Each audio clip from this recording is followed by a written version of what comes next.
응급실에 내원하는 어지럼증의 원인 중에서 머리가 문제가 돼서 발생하는 경우는 한 3에서 10% 정도로 이렇게 빈도가 많지 않은 데 비해서 귀가 문제가 되는 경우가 대부분인 것으로 보고가 되고 있어요. 어지럼증을 일으키는 전정 기능에 문제가 되는 대표적인 질환으로는 이석증, 전정신경염, 그리고 메니에르병이 있는데요. 모두 급성 어지럼증을 일으키는 질환들입니다.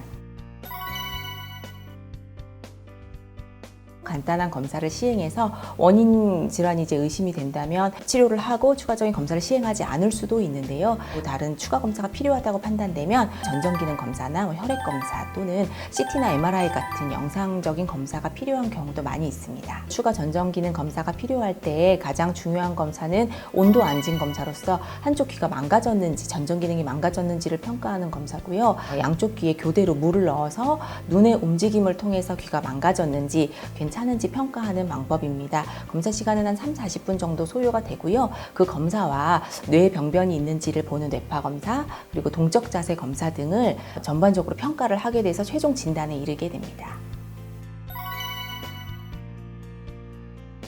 원인 질환에 따라 치료 방법이나 기간이 다 다른데요. 대표적인 어지럼증의 원인 질환이 이석증의 경우에는 제자리에서 이탈한 이석을 원 위치대로 돌려놓는 이석 치환술을 시행하는 것이 가장 좋은 결과를 보고가 되고 있고요. 재발한 경우에도 치료율이 아주 높은 것으로 알려져 있습니다. 완치될 때까지는 한 번에서 수회 정도 내원하시게 되고요. 그 이외의 기타 질병들도 원인 질환에 따라 교정하고 증상에 대한 대증적인 치료는 대부분 다 비슷합니다.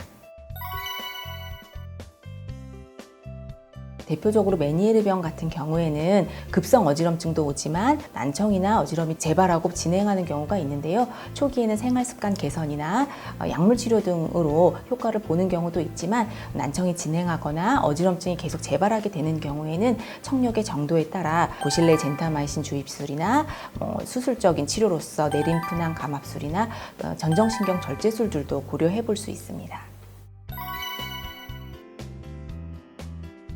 요새는 또 인터넷을 많이 찾아보시고 자가요법을 한다든지 비전문가에게 들러서 시간이 더 지체되는 경우가 있는데요. 그런 경우에 이제 뇌 문제와 같은 중대한 병을 놓치거나 아니면 환자분 증상이나 검사 소견이 애매해져서 치료가 어렵게 되는 경우를 많이 보게 됩니다.